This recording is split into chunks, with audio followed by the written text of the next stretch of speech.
Oh, we were frozen. Welcome back to the MVP show. I know it's been a little bit here. My co-host Mons is off today, but we have two very special guests.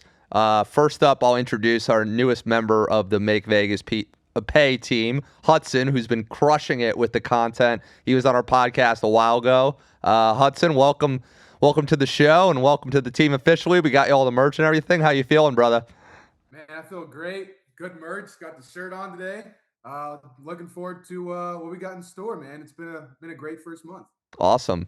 And then I got my fellow um, Syracuse alum and tribesman over here, Adam Rosenberg. Welcome to the show, brother. I know we've been You, trying to you didn't coordinate. say fellow Orangeman. You're like, come on, like that was hanging right there. You went, use the line. Come on, dude. What are you doing with this? Hey, well, we suck Also, as Hudson, bad first. You got to get you a mic, man. We gotta yeah. we gotta up your production value. Hey, Tom Viola had a whole microphone there, and I see your AirPods on, Adam. So, It's just for listening. I have a microphone right down here. all right, awesome. Well, the first topic that I want to cover is the NFL draft, a little betting recap there from Adam. But first off, I spoke to Hudson and Adam separately before the show, and both of you guys like, I don't know shit about the fucking draft, and I'm like, Yeah. what is wrong with you guys? Like, I raked on it, but I don't. I mean, well, because it's like because you got to remember with the draft, you're betting on what you would do, and like, are you assuming that all of these coaches, all these GMs, are smart, rational human beings? I mean, the Arizona Cardinals drafted another running back, so clearly no, and that was done right away. So yeah, man, like I don't know how I did it, but I had an excellent draft. well, tell us what did you cash on here? I didn't place any draft bets myself, but I've been following the draft the last 2 months, and I have some post draft analysis that I'll get into with Hudson in the second half of the show here. But Adam, what you cash on for this draft? I think you said running So backs. so I had over 1.5 running backs, which was 5-1. Hell yeah. So all that takes that kind of bet. The value in drafting, like I went with chaos because this is a weaker draft. Like I did know that next year is going to have a billion quarter. I mean, if you think DJ Lagway is a good quarterback, like there's a ton of quarterback and Arch Manning, there's a ton of quarterbacks in the draft next year. But I bet on a little bit of variance and chaos. Over 1.5 running backs. We knew Love was going to go. So all it took, and we knew he was going to go in the top 5. So all it would take is another one of the other, you know, 25 plus teams, someone that has to reach. And the Seattle Seahawks absolutely did with his backup, with the final pick to cash that, which was awesome. To have that as a final one. I hit on Ty Simpson to the Rams because everyone they told us they're like, we're What were the thinking odds on that? 5-1, but that's fine. I mean, these Alabama quarterbacks like Tua, Mac Jones, none of them are good, and they go in the top 7. So, like for me, Ty Simpson was Well, absolutely McVay the first was rounder. fucking livid about the He whole was thing. livid. He was I livid. don't blame him. And then they re-signed Stafford. The whole thing is so weird, dude. But anyway, I hit on that. I hit on some like floor bets of like guy before another guy. And and I hit on Eagles' first pick to be a wide receiver at plus 380. So I walked away from it and I was like, oh my god! Like last year, I bled out because I got way too cute and I was just like, oh, I have a guy on every team. I had to figure it out. The only bet in the 30 that I had last year was Cowboys to draft an offensive lineman, and that made me like 1 in 29 for the day. Oh my god. So, but this one was a much better draft for me. I didn't watch any of it because I was in California at a bachelor party with non gambling friends. But yeah, it was good. I walked away from it and got a nice little bump in the bankroll there. Awesome. So with all these different draft bets, how many books did you end up betting them on, or did you just use like one for it? I doubt you used one. But you definitely found value No, elsewhere. I bounced her out. Yeah, we're not gonna. I'm not gonna give free advertising to folks that aren't sponsoring you guys. But there's a green book I used, and then there's a book that is, that has a nice little hotel in Vegas that I used. But also on some of my locals, I was able to get a little bit more down, a little bit more juice stuff that I didn't really mind that I liked. Where like head to heads on a guy who was projected everywhere to go in the third round. I didn't mind laying 140 on a local for that and going a little bit bigger. So yeah, like spread that out onto those. The green book seemed to have a lot of them. but those things also move, and they have no idea how to price any of that stuff. Like that's the same way with NBA draft. They don't know. Yeah, yeah, it's tough. Well, Hudson and I will dive into the draft a little, or me, I guess, will dive into kind of post draft rankings and all that stuff later. But Adam did want to hear, I know you have an extensive betting background, consulting background. If you could sum up maybe in a minute and a half, kind of your background, and then we'll dive into kind of handicrafts and your more specific kind of betting experience now. Sure.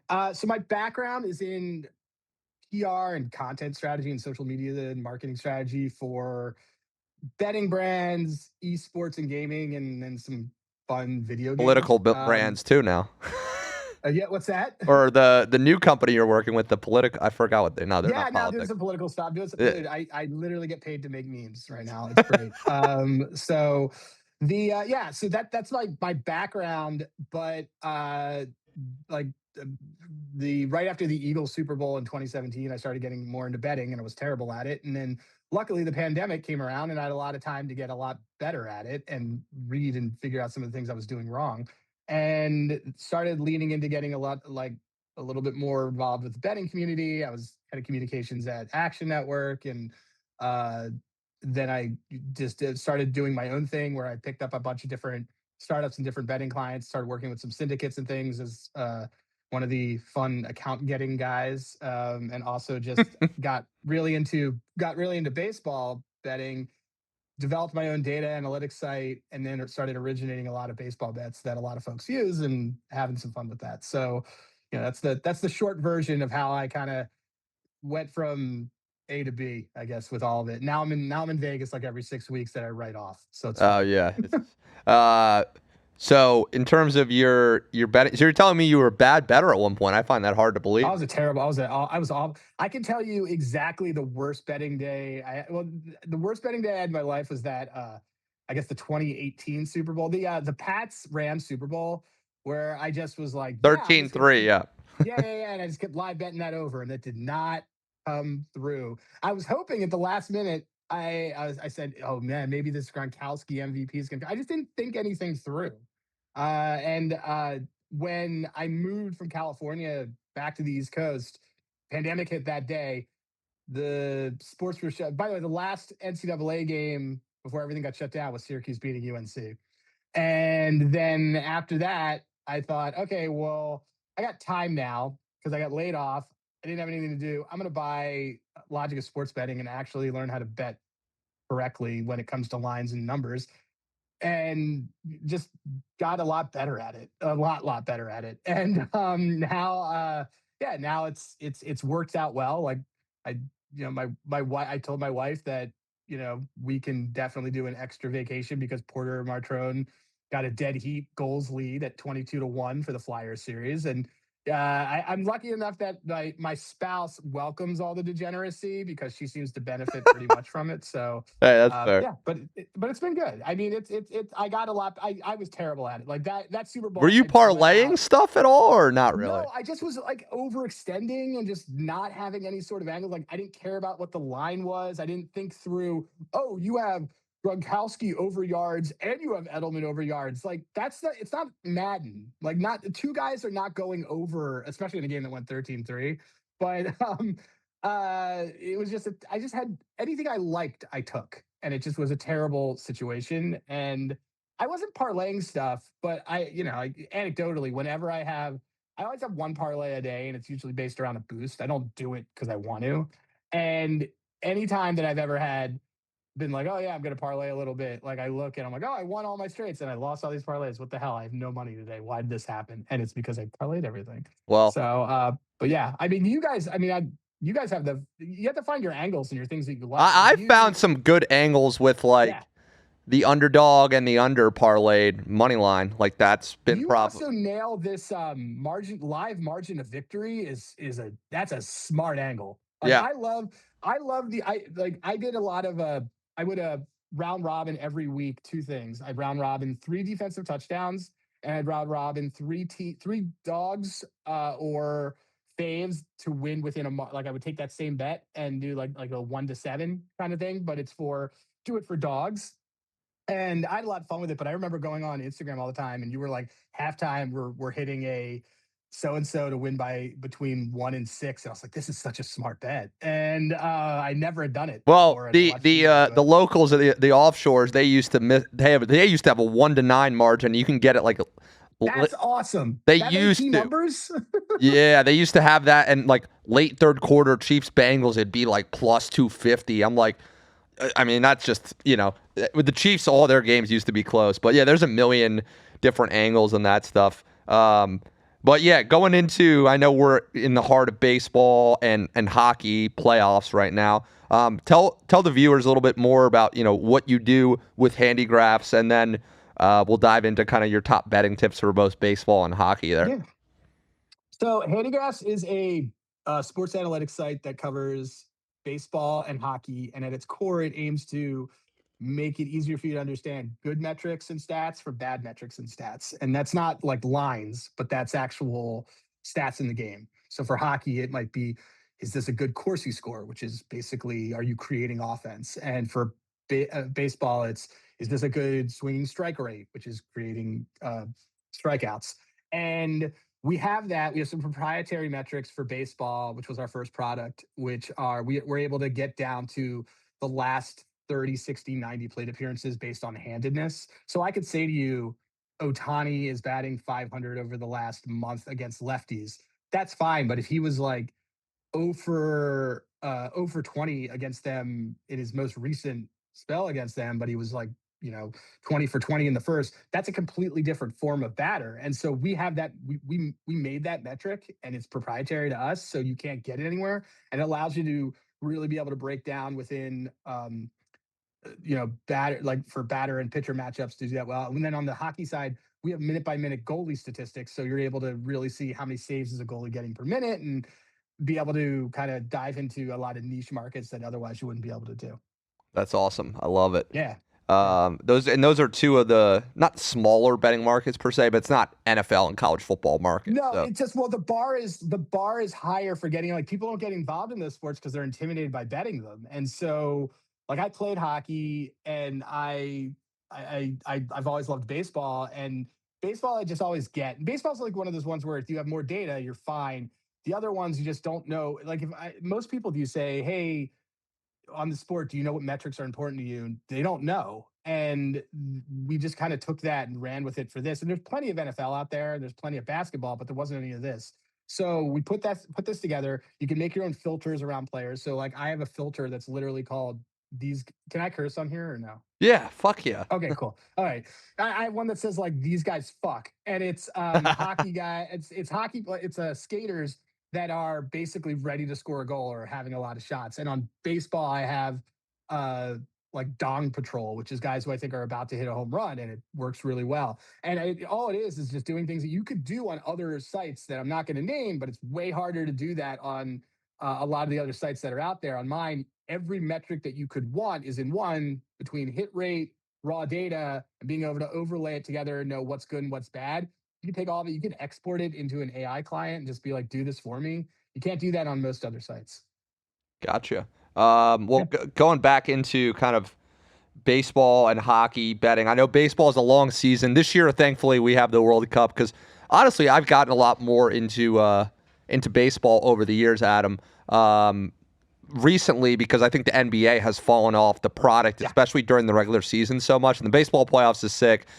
The NBA playoffs has been pretty solid this year, but just I watch March Madness and I'm like, the amount of defense. Unfortunately, Syracuse hasn't been in 5 years. But so in terms of baseball and hockey, Adam, what are your kind of top betting tips overall, overarching for baseball and hockey that you recommend for folks? I guess hockey, let's say for playoffs specifically, and then baseball, just generally speaking, with it being a very long season, and then over the summer, a lot of people don't have, outside of UFC and World Cup this year, it's kind of just like baseball. That's what you got every day. Yeah, like that's it. Yeah, there's nothing else. So look, the number one is it overarches on both. Watch the games. I can't tell people enough. Like, do not bet on games that you're not watching. Well, Don't bet on sports. what about syndicate groups that base it off of numbers solely? That's fine. It's just like that's a little different. But like at the core, Yeah. somebody at the core, somebody understands MMA. So you don't have to watch the actual game. But what I'm saying is like don't bet on sports that you don't know. Like you don't have to know it to a T. But it's if I'm not watching basketball, I'm not going to bet on basketball. Just to, like I mean, you shouldn't do that as the main type of thing. And at some point, even on a syndicate, somebody who's originating it has data that they understand or a model they Yeah. understand on Yeah. good versus bad. So like you have to like I see too many people who just say I'm just going to take this and I don't care and I don't watch games. If you want to get good at betting a sport, you got to watch the games because you notice nuances. And like for hockey in the playoffs, a big thing that's really important is that the home team gets the final line change, which is effectively they're able to match up their best defensive pairing against the visiting team's number one line. And that ends up being so you'll see crazy home road splits that last year with the Florida Panthers, I was raking on this, but the Marchment line that was their third line, the opponents were just forgetting about it because they were so busy trying to match up against Kachuk in Yeah. that first line that they left this third line basically completely open. And Marchment almost won Conn Smythe. He was just on a tear points wise. I was just constantly hitting same game parlays of his line to get points because I noticed that they had the final because of the way that the rules work, like they would end up getting a matchup that if they could get hot, it would work out really well. And they did. But that's another thing is that guys in the playoffs, if they're hot, ride them. Most other sports, you're like, you kind of might want to jump off early, like this guy's too hot. I took Matt Boldy and I took Jason Robertson, both of them to score goals. Those are the alphas. Alphas are working.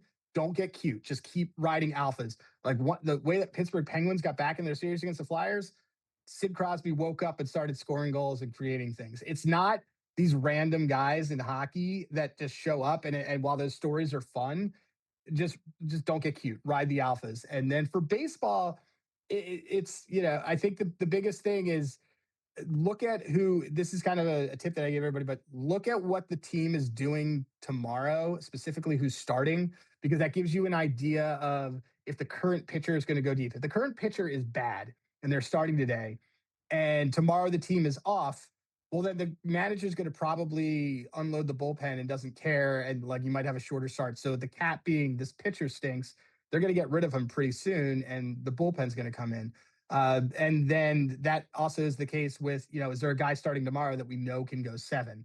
Like if Paul Skeens is starting tomorrow and a rookie's starting today, understand that you're probably going to see more of the bullpen today because they know that Skeens can go and give them innings. So those are kind of broadly speaking the way that I approach a lot of the sports stuff. But paramount to everything is watch the games because you're going to just notice stuff. You'll notice who's laboring. You'll notice who's kind of got different like idiosyncrasies as they play their games, and you'll notice just how you actually want to attack different markets within it, whether it be prop side or total. Yeah, and Hudson, yourself, me, we've all played sports. We all love sports. The viewers, the same thing there. Like for me, and I don't know your opinion on this, Adam. You could tell me bluntly, but like just watching so much NFL and being a big NFL bettor, especially with the live betting, like even the pregame, like for me, the refs make a huge difference on the game. I don't care if they're twin brothers; they're going to call the game a little differently. And who's the back judge for the playoffs in different crews and stuff like that. So I totally get what you're saying for the different sports and being able to watch the game and find those like nuanced bets and stuff. But speaking of that, would love to hear kind of the craziest maybe bet. I know you said there's one recently that you have hit. I know you've got a lot of long shots, but give the viewers maybe 1 to 2 that you really stand out for you.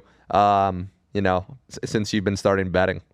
So one of them is really recent. I love parlaying futures. You love futures. I love futures because it's like futures end up returning like 60% of my bankroll. So I have a really high bankroll because I have a lot of these futures that I basically position. I just took the Phillies to have the most wins in May at 14-1 because I think that they have a pretty soft schedule and it's a really only way they can go is up. But the most wins in the MLB in the month of May. Oh, okay. The month of May. Month of May. It's 14-1. They open with like a 10-game homestand. How many books are offering that? At least two. Okay. You can name the books on So, here too. We don't. oh, okay, Yeah, all right. you're Well, good.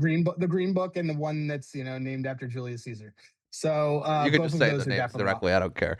Uh, okay. That's fine. I just hate. Well, look, they take. I'm not doing this. yeah, yeah, yeah, yeah. But my but the most exciting bet that I've hit recently was Drake May 2 touchdowns against the Bills. I think against the first Bills game, which he hit in the first quarter, and it was 50-1. It was just a Rushing, you ridiculous mean? rushing. Yeah. Yeah. Two rushing touchdowns. And I had $100 on it. So it was like great. Like I won 5 grand off of this. And I got I unlocked my first BR betting and whatever. Like had a social media moment from it, which was kind of funny. But it was great because I was watching with my wife, who's a Pats fan, and he had scored that first one out, and then I, suddenly went like this. And then I said, all right, so I just want to explain to you that if he scores another one, like whatever you want for Christmas, we're good. And he did that. He scored them both in the first quarter. I mean, my cap on that was this is a gotta have a game against a division rival at home. He's absolutely gonna go for it. And he did. And it was great because like they nailed it. And then like my phone blew up, and like everybody who had kind of tailed me or been part of it was like, oh my God, this is great. Having like a December 50-1 hit was awesome. And then I'd probably say that like from in terms of parlaying futures, I parlayed in January, if I want to say, was it January of 20, was it January 23? January 23 or January 24, for some reason Wemby was whichever year Wemby was rookie of the year, he was plus money to be rookie of the year, and that dude was like never not going to be rookie of the year. And so I said, well, I just need another long shot to make this fun. And what did I find? I found I saw that I was watching a lot of hockey, and I'm like, wow, this Florida Panthers team looks really, really good. And I parlayed it with the Panthers to win the cup, and that ended up being like a 30-1 just like long-term futures cash. It was just fun. It was just fun to get behind, and a fun hit. I think like the third one that I would probably say is live and in person in 2018. I was in Vegas watching the Lead Eight, and I had UVA minus 4.5 against Purdue, and they covered it with like no time left on free throws at the end of the game. And it was just cool because it was like one of my first like real like paper ticket big wins, and it was like a crazy way to cash it. So it was a lot of fun. That's awesome. Mine, I've Yeah. said it on the show before, but cashing on overtime in the playoffs for NFL, like this year, kept doubling down on the defensive touchdown to hit that hit in the Texans game against the Steelers. So that was the last game of wild Yeah, card. dude, the defensive touchdowns are electric, man. I do like I round robin 3 of them every week of the NFL season. It was great. Atlanta came through for me at the end of the season with a big one. They were like 12 to Atlanta. 1 in that game. Atlanta screwed me in Survivor. I don't want to talk about them. But Adam, clearly you have a lot of betting experiences here. And have a lot of wins, right? Like in terms of, I guess, 2 questions. One, have you gotten limited at any of the big major books? And two, with your winnings and stuff, like from those big books and those big hits, like a 50-1 bet on, FanDuel or whatever, like are you getting taxed like big on that? Like just for people who this is an interesting part of the space to me. Yeah. So I am limited. So I'm limited on it's easier to say what am I not limited on? I'm not limited on DK because I have a rep. I also help out enough people that there's some account health there. And I'm not completely limited on FanDuel because of some account health reasons, but everywhere else I'm limited. And my MGM account is just completely cooked because So I what do you figured out recommend for people who get limited like you that are, get good at I'm sports doing a betting? lot of stuff. I'm doing a lot. Well, get a wife that's willing to put them in for you, or a partner that's put them in for you. But like find a great beard, or to go find a very good and trusted local, or like just an offshore, or whatever you want to do. That like key point being trusted. Verify that this person. Oh no, man, No, I know. hey, We know. We know. you know exactly how it is. So yeah, it's like find that, and that's a way to do it. But like, kind of what I like the thing for me is like in terms of getting taxed, I first of all, I don't put on my taxes that my profession is professional better. Don't do that. So you do like don't do that at all. Also, if somebody asks you, "Hey, can you do this for me?" Wink and a nod. Like if someone wants you to beard for them, it's a great idea to do it. Because that is excellent for your account health. It is excellent for FanDuel looking at your account and being like, oh, this guy's an idiot and this guy sucks. See, we're not sending him a W-9. Um, shout out to all of my friends that are in other states that don't have legal gambling that have me do some of their touchdown bets. You made it so I did not have to pay any taxes and stuff this year. I see. But I also don't withdraw. And like that's also a big thing is that I don't know if this is where kind of betting converges of like income source and its entertainment, but I very rarely will ever withdraw from any of my accounts. So for me, because when you withdraw, it's hitting a checking account, and that's what's kind of triggering like an income thing. I don't do that, so it's just always there. I take massive hits when I look at my bankroll, and I'm like, oh wow, this like April was not fun, or the end of March Madness was not fun. I don't know why Michigan couldn't just step on their throat, but whatever. But the thing is, it's just all about you know, uh, if you are trying to. Again, I'll have a lot because I have enough Vegas trips and stuff like that. I'll have like cash and things on hand through that, but I just never withdraw. Like I'm never withdrawing from DraftKings. I'm never withdrawing from FanDuel. That's There's just interesting. money that just sits in there. You know what? I down here in Florida, unfortunately, Hard Rock's the only shop outside of the offshores, which I love the offshores to be honest with you, because especially as you said, finding a local or an offshore that you can trust and that'll give you 15 to 20%, weekly discount on the losses. I mean, I can't beat that. That's I huge. mean, I lost like 5 to 10 grand on overtime a couple years ago from Hard Rock. They didn't give me jack shit. Yeah. So it's like, you They know. only give you if you deposit again, and it's like that means why am I paying for getting more So I back? guess Like that doesn't Adam, make the question, and Hudson and I do this with clients all the time. Like, let's say you meet a client and they're like, "I love FanDuel," and for me, I love the layout, I love whatever. But sure. why is it important for somebody to line shop and have multiple outs and multiple books? Like, what is your most important reason for someone who's new to betting to be like, "Hey, man, you're an idiot if you're only betting on one sports book, even if in Florida you just have Hard Rock, but you can get on the offshores and you will get treated better if you can find the right book and partner kind of for that." Because because if you're doing any of this, if you're betting more than three bets, you're volume betting. This period, and like you're losing 20 to 40 cents, sometimes a dollar on certain. Like there, some of the prices are completely off. Like the people who love to bet home runs and are saying I only bet on DraftKings. Cool, you're missing out on like usually like $1.50 on some of the things that FanDuel might have as a And what pitch. sites are you using to look, cross look at the lines? Do you use Oh, Action? I I use use Action.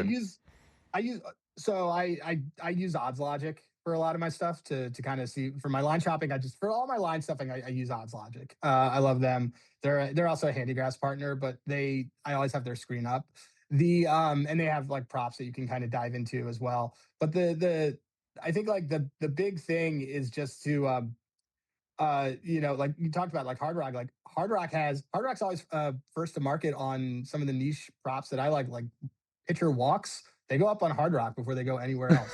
And I know what a degen area. Like I'm just also the same person who was, betting double plays for the last 2 years until they got rid of that market for me on Oh boy. DraftKings.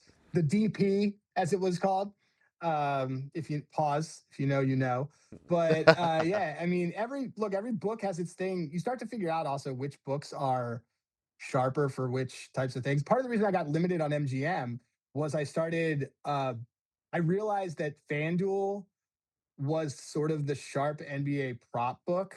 And there's research to also back this up, but I basically would devig, which means kind of like what am I considering the sharp book, and then taking everything else to price equated to. Usually people will say, oh, it's Pinnacle or that or a bookmaker or something like that. I made FanDuel the sharp book, and I was devigging against FanDuel, and MGM was constantly coming up as these like EV props that were in between numbers, and I was hammering them, and it took about a month. I was getting like 200% CLV on like Yahoo rebounds and shit like that, and they nuked my account. And I asked a friend over there because I have enough friends that are there. I'm like, I got to talk to a trader. And I talked to a trader, And he said, well, let me take a look, because sometimes obviously like things happen, whatever. And the trader was like, he pointed out this. He's like, you had like 200% CLV on Yahoo rebounds. You're never getting your account back, but you know, now you know. And so, but that's the thing, is like line shopping is important, because otherwise you're just going to leave money on the table. I equate it to, if you are, why would, like, if you do this enough, it's kind of like, I bought 9 bottles of wine, I got the 10th for free because of how everything that I saved. Yeah, that's a good point. All right, Adam, it's 1:52. I want to make sure you get out for your meeting here. The last two quick things. One, what's next big in the works for you? And then two, where can the people viewing this episode find you on social media to give you a follow here? So Handygraphs just dropped. You guys are the first to get this announcement. We just dropped hit rates, which you might notice a lot of Twitter cappers and people say this happened 5 out of the last 7 times. That's not really a great way to primary cap, but it's really good to know as a secondary cap when you're looking at something. So for our baseball and our hockey stats, you can now go in and you can see how many times this hit in 10 out of the last the last 10 games, 5 games, 3 games, season. Hit rates, people love them. We just dropped that. I am able to be found at Hey Rosenberg on every single channel. I co-host the MLB or the Propcast on SGPN. And With Scott, right? Or no? Yeah, me and Scott Reichel. Yeah. Reichel and Rosenberg. It's the accounting firm. And then you get on VEASAN every now and then too, which I love. Jump on VEASAN too. You can find me all over the place. But yeah, Dad's Met Baseball. Yeah. Twice a week. That is a show. Not many. We only rarely have other dads on the show, but that's my main kind of podcast, along with the SGPN work that I'm doing. Awesome, Adam. Well, it was great finally having you on, brother. Yeah, dude, this is great. Well, what's it called? Excited for, I'm personally going to be, I'm with baseball coming up. I want to be using handygraphs and doing all that. So we'll talk offline about it. But Adam, it's been a pleasure. And thanks, we'll talk soon, brother. Hudson, stay on. Thanks for having me, guys. All right, bro. Bye. Hudson. What's up, man? Good podcast right there. Yeah, man. Sorry, just the guest the first half, but now me and you can chat, Mr. TikTok worldwide here. So we'll get you in person at the studio here, later this year. It looks like a great studio. Yeah, it's awesome, bro. It's awesome. So you don't care about the NFL draft post analysis, Hudson? Come on, bro. Well, I was kind of looking forward to it. Just for the first 4 picks, because I'm a Titans fan. So they made a terrible move. I can't believe that they got Tate, bro. He's a number 2 at best, man. Oh, I don't disagree, but it's funny because Adam was talking about the running back situation. I had a buddy come up to me at the grocery store that day and was talking about the draft, and he's a huge Titans fan. He has season tickets. And he was telling me that we were supposed to get Jeremiah Love. So when the Cardinals took him, I was like, well, I don't know who the Titans are going to take now, if that's who we're supposed to take, because I'm not following it that closely. And Jeremiah Love's off the board. Yeah. So I guess they just kind of went with their second best opinion. So I don't know. We'll see how he pans out with Cam Ward. Yeah, Titans will be. I like what they did with getting Saleh and Dayball, so they'll be solid. But I want to go over my kind of draft. A little bit of analysis here, and then we'll dive into kind of the more current events of sports betting. Caleb Downs to the Cowboys. That was my favorite pick of the first round by far. Yes, he's a safety, but he is going to be a beast with the Cowboys. Let me just be frank here. He was in a crowded Ohio State team, but Caleb Downs is like one of the surefire top 4 guys of this draft that's going to be a lock to be nasty. I think he's going to fit right into that Dallas defense. They need a defensive captain in the back, so I love that pick for Dallas. So that's going to be awesome there. And I really like what the Bucs did, getting Reuben Bain. Apparently he has short arms, but I watched this guy in the college football playoff, and he was a stud. So I think for the Bucs to get him, they're already a solid team. Reuben Bain's going to be good, and he gets to play for Todd Bowles, who's a defensive guy. The Browns had a pretty good draft. I like what they did getting KJ Concepcion, the receiver from A&M there. So those are like some of my top 3. Obviously, the Raiders, they got Mendoza. The Chiefs got a corner. They traded up for him, which I thought was good because they really needed one after trading away their corners or getting rid of them to the Rams there. But yeah, those are my thoughts there. Hudson, any draft thoughts? I guess what do you think about your Titans overall? Yeah, I think Titans overall would be fine. I think you hit it on the nose. Dayball being our offensive coordinator, I think is huge. I think Salah's kind of like uh, a stretch in terms of trying to make up for firing Vrabel because I think they have kind of similar mindsets in terms of being physical and playing with a run first style and defensive minded too.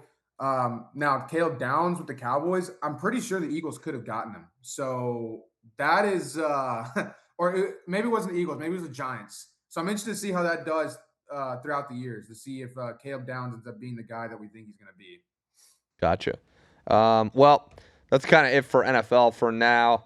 That was hopefully, by the way, Hudson, hopefully Adam was informative about betting and stuff. Hopefully you enjoyed listening to him. He's very smart, better, and has a lot of experience.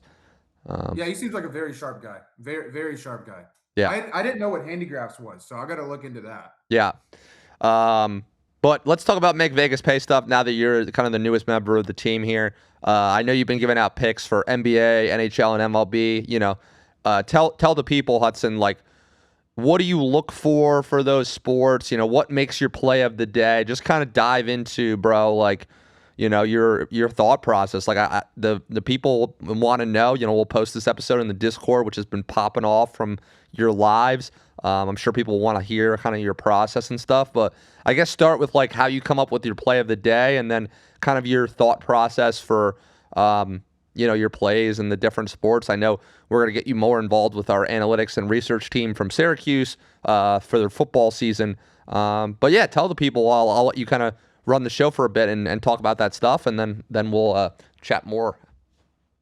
Yeah. So I guess I kind of use a couple different models. I have somebody that uh, I pay like $9 a month for, and I got grandfathered into him. So I just kind of use that a lot. I also use Sportsline. That's a pretty popular one that people can Yeah, I use. use that one. Odds Trader I'll look into as well. I kind of like how they put like positive EV on there, like they put like plus 8% edge or something like that. So I'll kind of look into those three just at the start. I really like looking at line movement and sharp action. So I'll look at Action Network to see where the sharp action is, to see how the line's moving. I'll look at Juice Reel, which tells you like percent of bettors that are on a side, like whether they're good or not. I don't know how they track it, but it's trackable. I'll look at Trend Center for any type of trends. And then I'll just kind of take all that into consideration. I'll look at situational factors like whether teams on a bounce back spot or not. Like something, for example, something I love to do in the playoffs is a team that got blown out the game before taking the team that got blown out. So that's something I'm automatically looking for, especially if it's two in a row. Like for example, tonight the Hawks are playing the Knicks. That's something I'm eyeing is because the last two games they got blown out. So what are the odds mathematically that the Hawks get blown out, especially when they're a better home team than the Knicks are a lesser road team. So that's another thing I'll look at is home and road splits. It's kind of just taking, I guess, all tools I have, all resources I have, along with line movement and situational and motivational factors that may not be priced into the market into consideration for how I come up with that play of the day and any other plays. And if I have a bigger edge for one of the plays compared to the other one, I'll make that my play of the day. One's not as big of an edge as another, I might just make it a 1 unit play. So basically, I'm just looking for the biggest edge is what ends up determining that play of the day based off everything I do. Play of the day. You had a little cold streak there, but we're back on the grind here. Hudson, what is your, you do a lot of lives, you talk to a lot of people. What is your advice for people who are, just starting out and have maybe a $10 to $20 or $5 to $20 smaller unit size, with kind of the parlays and the home run hits and wanting to come in the Discord and be like, "Oh, Hudson, you suck, bro. You fucking lost this play," or what's your take on like what do you advise people who are, I guess, newer to the space and expect to just hit these big parlays. I see these underdog slips, and I'm like, Jesus, guys, like, are you not following Hudson, me, and N-Dub's plays? Yeah, I mean, my advice, truthfully, if you're betting that much, it's not bad. I'm not going to unit shame anybody ever. No, no, no. But I'm my not advice unit would be shaming, but it's more like for the guys who are just going to right, waste that money on parlays and expect that to be, and then when they're like down $500 at the end of the month, which is a lot of money to some people, right. like, that's on you, bro. Right, yeah, and I didn't take it as unit shaming, and I don't think anyone should take it as unit shaming. But truthfully, what they should do, whether they're doing their own plays or tailing someone else's, is just paper bet it. Like just track it and see how it does. And obviously, if someone gets hot that you're following, you're going to miss out on that heater. But I would say kind of save up your money a little bit more, and then start being like, all right, I got more money that I saved up, so that $500 loss I may have won't hurt as bad because I have it saved up. So I'll just paper bet it, see if it's someone I trust, or if it's myself, I'll see if it's something I trust. If I need to go find someone else, just kind of paper bet, I guess, before you put like $15, $20 down, and just don't do the lottery stuff. I mean, that lottery stuff there's a reason why the books are in business, is because of those lottery stuff. It's just, you might hit one once in a while, but you're not going to be consistent. You're going to be down at the end of the day. And there's a reason why Adam's getting limited and they're not. Yeah, exactly. Um, I guess kind of diving back more into, there's a lot of early baseball games today, Hudson. Whew. Yeah, Thursdays are. More into, well, let's not dive into baseball. Let's stick with playoffs. So we got NBA second round and NHL starting next week. I guess who are your predictions for the finals for those sports, and then what do you recommend for people betting the rest of those playoffs? Like, just because there's a game on, 3 games on a night or 2 games on, doesn't mean they need to pick a fucking over under and game spread money line. Like, just because there's a game on doesn't mean you have to bet it. So first of all, who do you like for NBA? Let's start there, and then I'll tell you my opinion on NBA, and then we'll go NHL, and then we'll go kind of those things there. Yeah, so I guess starting off first, I would say the Thunder and Celtics would be my two that I would think meet in the finals this year. I do think if the Nuggets can find a way to get out of this first round, they are a dark horse. They've been my dark horse for a while now. Um, in terms of NHL, I think Avalanche and Hurricanes could meet up in the finals right there. I think that would be a really good finals. And then in terms of predictions and who wins, I would say probably taking the two highest favorites here, but I don't see them losing. Avalanche and the Thunder. Thunder just looked that dominant. I know it was the Suns and whatnot, but obviously they won last year. Before that, they lost in the playoffs. They just seem well connected and well coached. And you can't really beat that. You can't really beat depth unless you have more depth than the other team. Celtics to me are too volatile. They're two of a variance type of team. And what I mean by that is they live and die by the three, which I don't think is something that wins you championships per se. And then Avalanche, I mean, they've been good for years. I mean, Hurricanes have a rookie goalie, which he's not bad, but still, I think that could definitely affect the team if they get to the finals. So yeah, I would say Thunder, Avalanche, probably the two I would think wins NHL and NBA finals respectively. Uh, And then I what think was the other thing? I think the Celtics are a lock, bro. I fucking to go to the finals at least. I took them Yeah, at plus 125. Uh, put $500 on it, but yeah, it's a great. I don't. They're gonna crush the Knicks. They'll beat the Sixers, obviously, and between Orlando, which honestly I'm not shocked that they're beating the Pistons right now. But between Orlando and Cleveland or whatever, Boston's coming out of the East. I mean, that's a fact of the matter. Last year, I thought it was going to happen, but they're not losing to the Knicks 2 years in a row, and you know, I think they're a lock. And then yeah, Thunder. I think it'll be Thunder or Spurs. Uh, Probably whoever comes out of that series will win over Boston. I yeah, just think Thunder they're Spurs would be a great series. I mean, Wemby and Holmgren. I mean, obviously Wemby is way better than Holmgren in my opinion, but still, that'd be a great Wemby's matchup. unreal. I mean, that'd be incredible. Yeah. I do want to see the Spurs win it just because of Popovich. I obviously I would like to see the Spurs get one for him. Yeah. But what was the other question I had asked you right before? I think it was about the second. Oh yeah, second and third round, and like, what is your opinions more of NBA and NHL playoff betting? I guess. Yeah, so something I love to go against is let's say a team's up 3-0 and they're on the road. Like we just saw with the Lakers Rockets. Take the team that's down 3-0 in that game 4. Or let's say a team's up 3-1. That I guess what I'm trying to say is that first elimination game.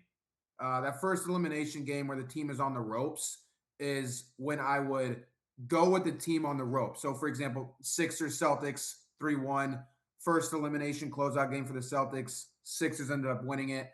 Um, just gave out the Lakers Rockets example. What's another example? I can't remember one off the top of my head, but that's just kind of what I would recommend is go with the team that is avoiding elimination in the first game, whether that's spread or money line, depends on the situation. Like Sixers the other night were 11-point underdogs. I would have just taken the spread. Would not have thought they won, but I would have thought they kept it close, especially since they got blown out the game before, which is something I was talking about earlier. So yeah, just kind of looking for situational edges that people may not take into consideration or may blow out of proportion. Gotcha. Um, Going back to the Discord and stuff, Hudson here. We got a lot of people in there talking. I guess what are you looking like? Do you plan on posting any plays for World Cup? What does your football betting look like? Just so people can kind of get a heads up as we move towards that season, which is the schedule's going to be out soon, quickly approaching. Yeah. I don't know if I'm gonna be doing World Cup. I've never done a soccer bet before in my life. So I don't know, but I am interested to watch the World Cup to say the least. So I don't really know what my plan is for the World Cup. Football, I do like to look at schedules. I might do some win totals this year. I've never really dove into that. Might do some futures for a team to make the playoffs. They didn't make the playoffs last year, depending on their schedule and their strength of schedule. So yeah, once that schedule comes out, I kind of use it to say, all right, let's see if a team has a favorable schedule. If they have some good odds, maybe they have some good future odds to make the playoffs. Maybe there's some good future odds to win the division. So just kind of looking at strength of schedule for each team and whether or not they could make something happen. Obviously, injuries would be a big factor, regardless of who you take for your future. So, banking on no injuries is definitely something you have to bank on when you do that. But also, I also kind of hesitate to do it too because of training camp. You see guys get hurt in training camp and preseason too. So, but yeah, that's kind of my goal of football is looking at the schedule early on and just kind of reading the team, reading the room, and seeing if they have a chance to run a table maybe. Gotcha. Um, yeah, that'll be interesting for that. NHL, NBA. What are your thoughts on the? I'm sure you heard about the Brendan Sorsby gambling thing at Texas Tech. No, I didn't hear. No, I had not heard Oh, about he was this. in. He was gambling while he was at Indiana as a freshman, and now he's under investigation. So he just transferred from Cincinnati. So, uh, Oh wow. yeah, Yeah, I didn't even hear about that. yeah, that just happened this week. Um, what was I gonna say? But yeah, that's basically it, Hudson. Unless you got any other topics you wanna discuss today, we're kind of short on time here. So I guess if anyone's listening that has not seen our page before, make sure you get in that Discord, man. It's a Discord great is Discord. Discord is popping. Also, we encourage people to sign up for one of our affiliate sports books. Um, we work with I'm actually sending people, Hudson, to 3 different offshores. One I preach the most, but the 2 others I'm still sending them to, because you should be line shopping and on multiple books. And yeah, if you want the picks for free, all you got to do is risk a couple $100 a month on one of our affiliate sports books. It helps us offset some of the data costs and content production and stuff that we do there. So we get, you guys sign up, we get a one-time fee. It's great. Yeah, it helps them, helps us. I mean, it's something that both of us benefit from, truthfully. Yeah, So and everyone should be on multiple books. Adam was preaching it. You can save a ton of money, and some of the offshores, right? Like getting a weekly discount or weekly free play on law. I mean, I know Hard Rock doesn't give me jack shit when I lose. So it's good to have that. I know you're in Tennessee and you have some more options there, but it's like grocery stores, bro. I don't just go to Costco, or I don't just go to Target or Publix or Whole Foods. Like I kind of go all over for different specialty items that they have. Like Trader Joe's, they have this grilled chicken breast that I fucking love. So I go there for that. They don't have that at Publix, or Harris Teeter or whatever. Or Costco has more of the bulk items. So yeah, there's some people who are like, I'll only shop at Publix or like, whatever. And they're missing out, in my opinion. So same thing goes for sports books. If you want to be a great sports bettor, like Adam, you guys heard on the episode, you got to be on a minimum of 3 to 4 sports books. Even if you got, I completely agree. yeah, I'm with you. I mean, think about it. Let's say one book is offering minus 110, the other book's offering minus 125. Well, obviously you risk these, I guess not necessarily risk the same amount if you're betting to win, but if you just want to risk strictly $100 and one book's offering minus 110, other one's offering minus 125, you risk the same amount, and obviously the minus 110 on the same play, you get a higher payout. So it's definitely it's a no-brainer. yeah. So, all right, guys. Well, this has been a great episode. A lot of insights from Adam Hudson. Official welcome to the team. Got the merch. Hair's looking like Jimmy Neutron over there.